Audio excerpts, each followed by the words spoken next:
Je ne savais pas que vous aviez rebaptisé le président de l'Assemblée nationale de Joe Biden.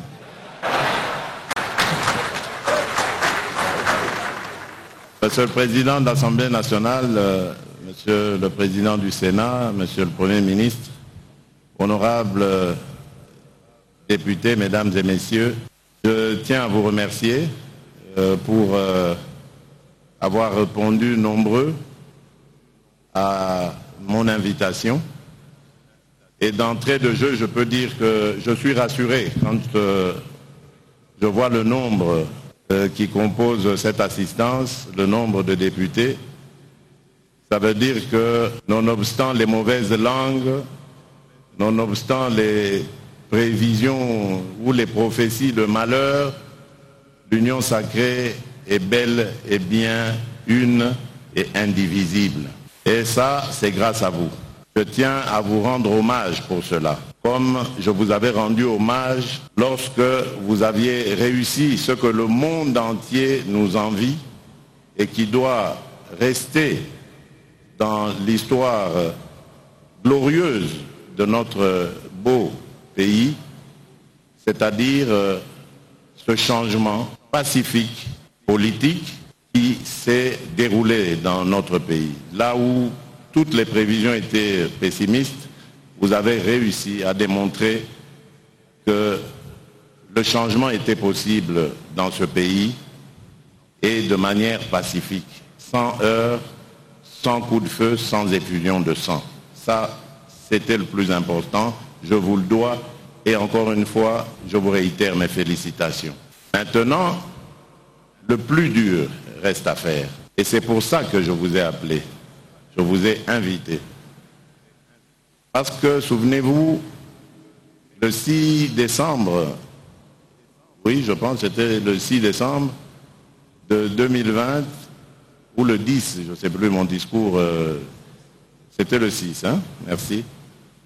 J'avais lancé un appel au peuple congolais pour dire maintenant le travail commence.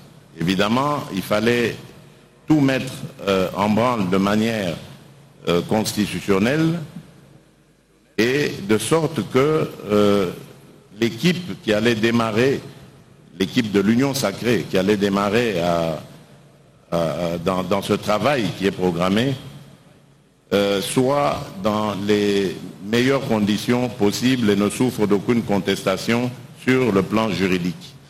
C'est fait aujourd'hui et nous pouvons dire avec joie que Kisalu ekoki kobanda, Mosala ekoki kobanda, Kazi ekoki kobanda, quoi encore j'oublie comme langue là, Mujimu ekoki kobanda. Voilà. Donc, je compte sur chacune et chacun de vous pour que ce que nous avons promis à notre peuple, nous puissions le leur donner.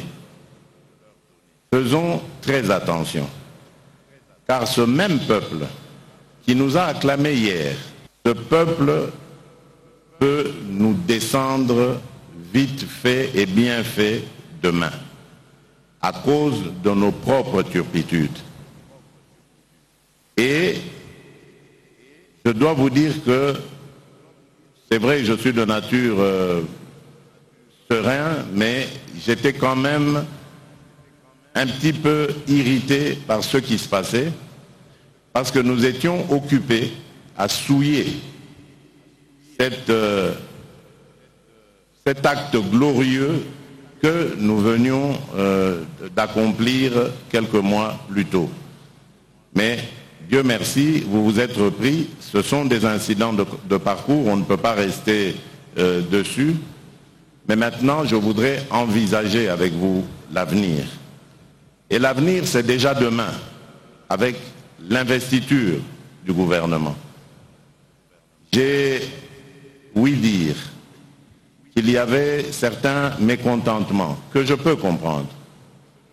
Mais mécontentements vis-à-vis de la composition du gouvernement, bien sûr. Mais dites-vous bien qu'à l'absolu, quoi qu'on fasse, tout le monde ne pouvait pas se retrouver dans ce gouvernement. Donc, quelque part, ces mécontentements ne se justifie plus à partir du moment où le gouvernement est en place. Des efforts ont été fournis pour que celui-ci soit le plus représentatif possible des souches socio-ethniques de notre pays. Mais malgré ça, on ne pourra quand même pas y arriver. Nous avons plus de 400 tribus dans ce pays, plus de 400 dialectes, et que sais-je encore. Donc ce n'est pas possible de créer ou de composer un gouvernement avec toutes les tendances socio-ethniques de notre pays. Ce n'est pas possible. Donc il nous faut être solidaires avec ceux qui sont là. Parce que ce n'est pas leur personne qu'il faut voir, c'est le travail qu'ils vont fournir. Et c'est de ce travail que nous avons besoin pour notre survie politique. Je suis convaincu que tous ici, vous caressez le rêve d'être réélus, de revenir après 2023 au Parlement ou au gouvernement ou que sais-je, ou même à la présidence, qui sait.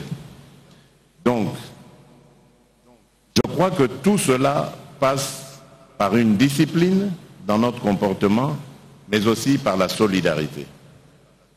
Ou nous croyons en ce que nous faisons, et nous le faisons, ou bien nous n'y croyons pas, mais alors, dans ce cas, il ne faut pas perdre du temps à faire croire à notre peuple que nous sommes à son service. Je vous l'ai dit lors de notre première rencontre, mon leitmotiv, il me vient certes de mon parti, mais je le partage avec tous les Congolais qui regardent dans la même direction que moi, c'est le peuple d'abord.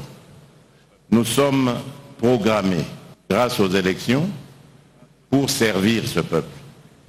Et les signaux que nous avons émis récemment de tiraillement, de tension, qui peuvent être inhérentes à toute organisation humaine, étaient à la limite du négatif. Maintenant, qu'à cela ne tienne, corrigeons, rectifions le tir. Opérons autrement, faisons les choses autrement. Je disais donc que c'est déjà demain ce que nous devons faire avec l'investiture du gouvernement. Et après demain, c'est immédiatement le travail qui doit commencer. Là, je suis bloqué pour prendre certaines décisions radicales par rapport à la situation au Grand Nord et à l'Est de notre pays. Et ces décisions vont être, comme je l'ai dit, radicales, mais j'ai besoin, conformément à la Constitution, que le gouvernement soit en place.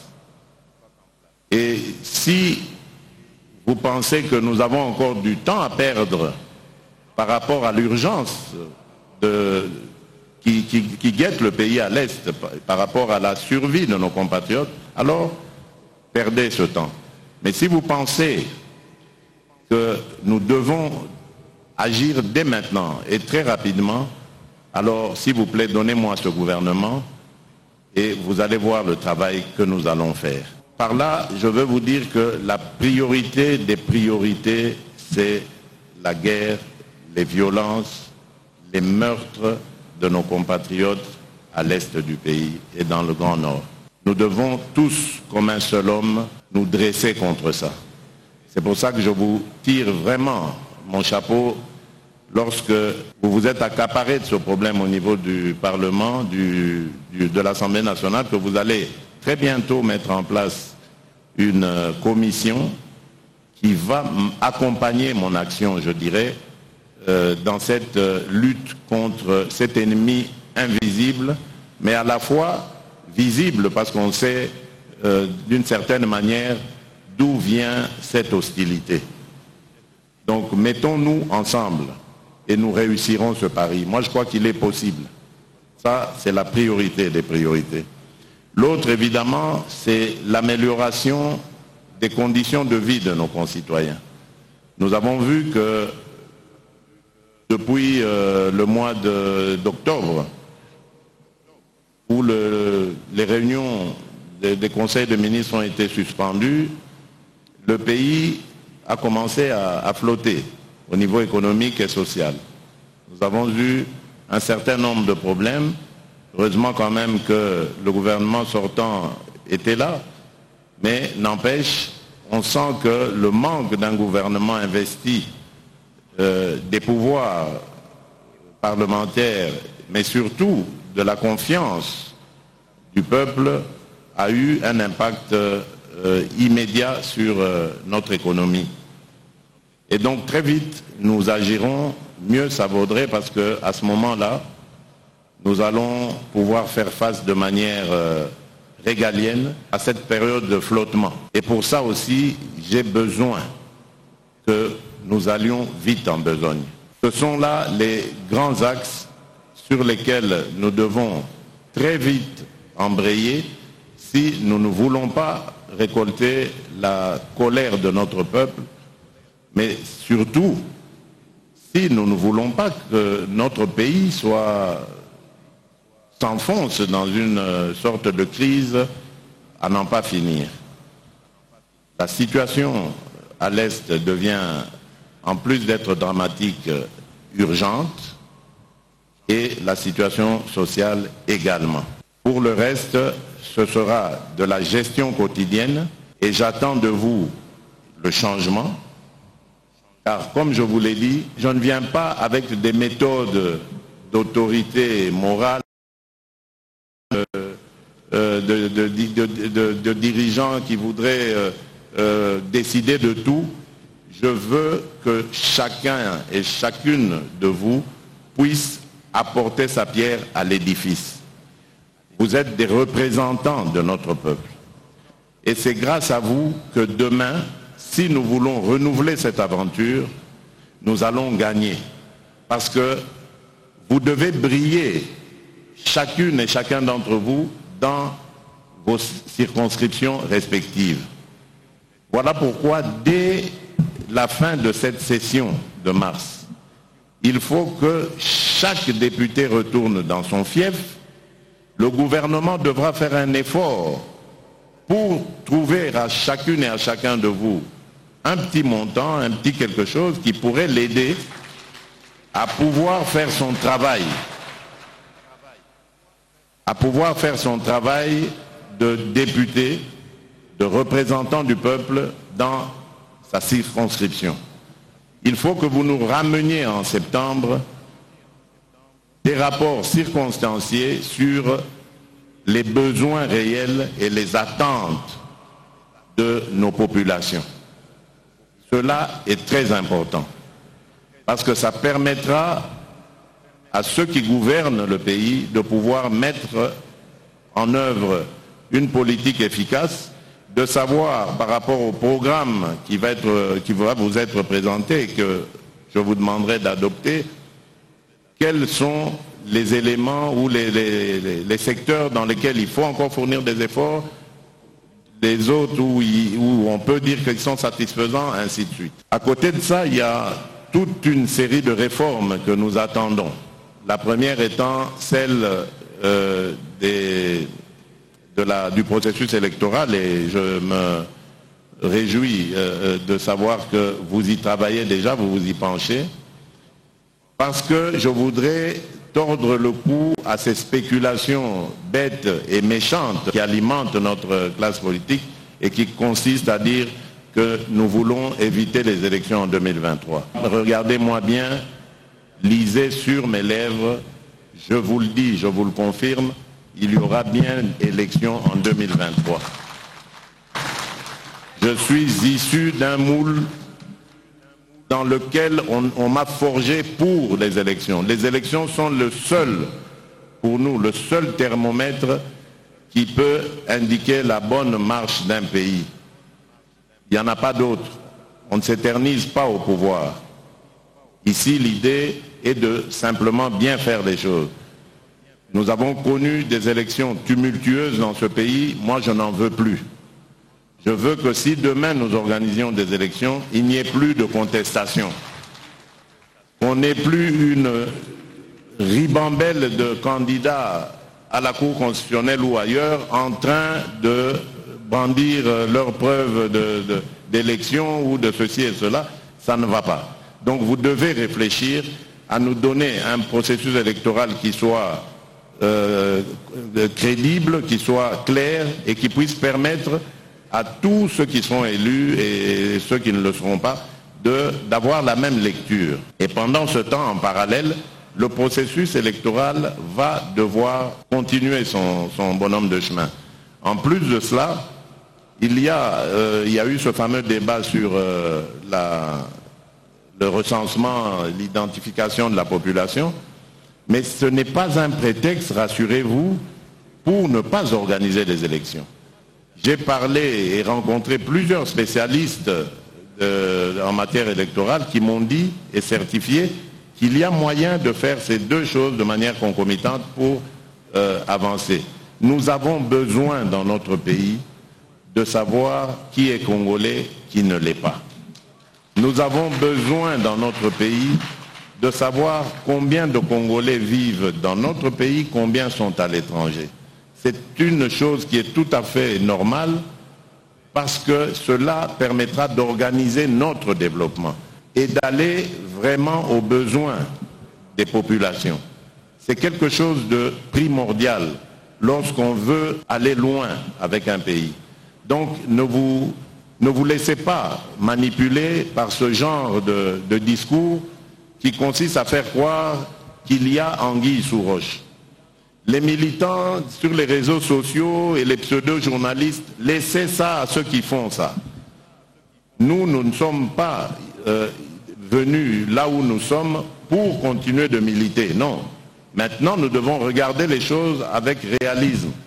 On ne doit pas se laisser entraîner dans de la manipulation, qu'elle soit nationale ou internationale.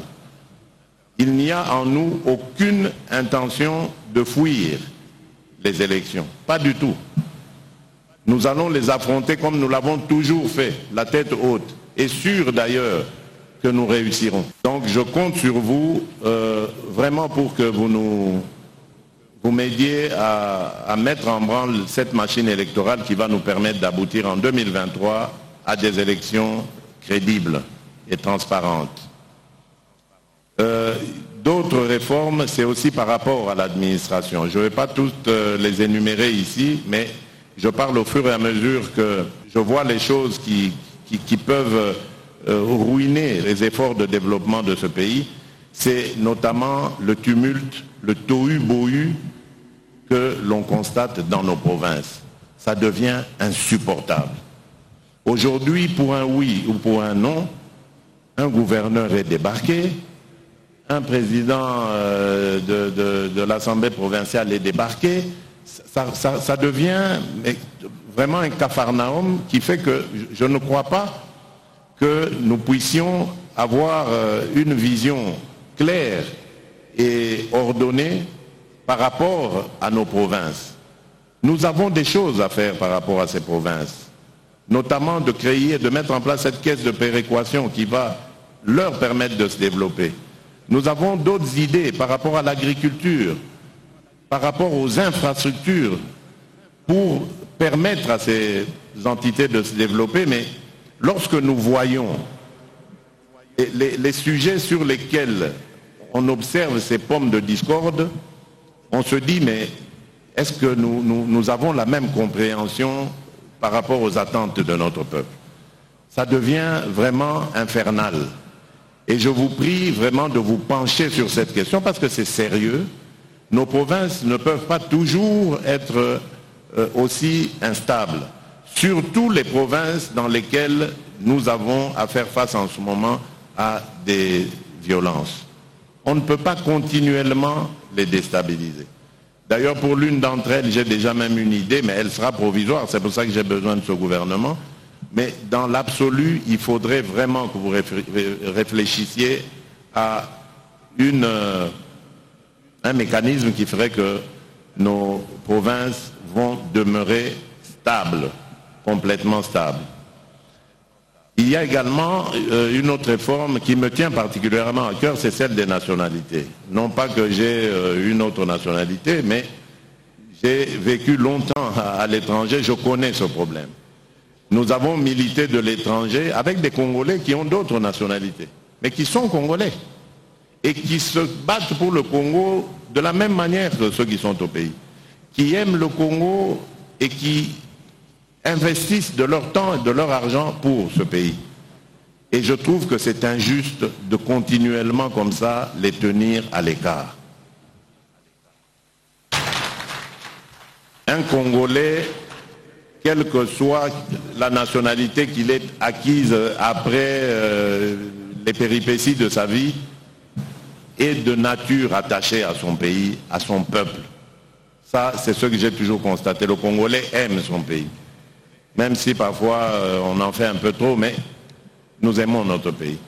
Donc il faut permettre à ces compatriotes, moi je les appelle ainsi, de la diaspora, de pouvoir être à l'aise. Maintenant, je n'impose rien, mais il faut leur permettre de prendre part au débat à l'intérieur de leur pays. Soit en participant activement, donc politiquement, ou soit en revenant. Et ça, il faut faciliter leur retour. On a commencé déjà avec l'obtention du visa, donc ils peuvent prendre leur visa immédiatement à l'aéroport de Njili, enfin, ou à l'entrée, quelle qu'elle soit, à l'intérieur du pays. Mais je pense qu'il faut aller beaucoup plus loin. Oublier, par exemple, de leur demander un visa. Par exemple, on peut faire tomber pour un Congolais d'origine l'idée de l'octroi d'un visa. Enfin, il y a plein de choses comme ça qu'on peut imaginer. Mais je pense qu'il est temps que nous mettions à profit ce réservoir d'idées, de propositions que nous avons à travers les Congolais de la diaspora. Beaucoup aimeraient faire des choses pour leur pays, mais sont bloqués à cause de l'administration. Donc je crois que c'est aussi important de voir les choses de cette manière. Donc je vais peut-être m'arrêter là. Nous avons beaucoup d'autres réformes à faire. Dans la justice, par exemple, nous voyons comment notre justice, malgré les premières réformes qui ont été faites, n'a toujours pas amélioré son image. Je crois que ça, c'est important pour l'état de droit que nous voulons, que les Congolais, d'abord, pour commencer par eux, se sentent protégés par une justice crédible, une justice pour tous, mais également les étrangers qui vont venir avec leurs investissements. C'est important qu'ils sachent que au Congo, il y a des institutions qui vont protéger leurs investissements. C'est du bénéfice pour nous, pour nos populations, pour notre économie. Et donc, avec la justice, nous pourrons combattre les antivaleurs. Ça, je vous le dis, mesdames et messieurs, c'est plus qu'important. Nous devons dès maintenant mettre vraiment un focus sur la lutte contre la corruption, contre l'impunité, contre le blanchiment d'argent et bien d'autres choses qui sont à la base de nos difficultés. Le Congo est un pays riche, mes chers amis. Nous pouvons faire des miracles, vraiment des miracles dans les années qui viennent. Il ne faut pas attendre des générations, comme parfois je l'entends à Congo et au Bongalelo, tout c'est faux.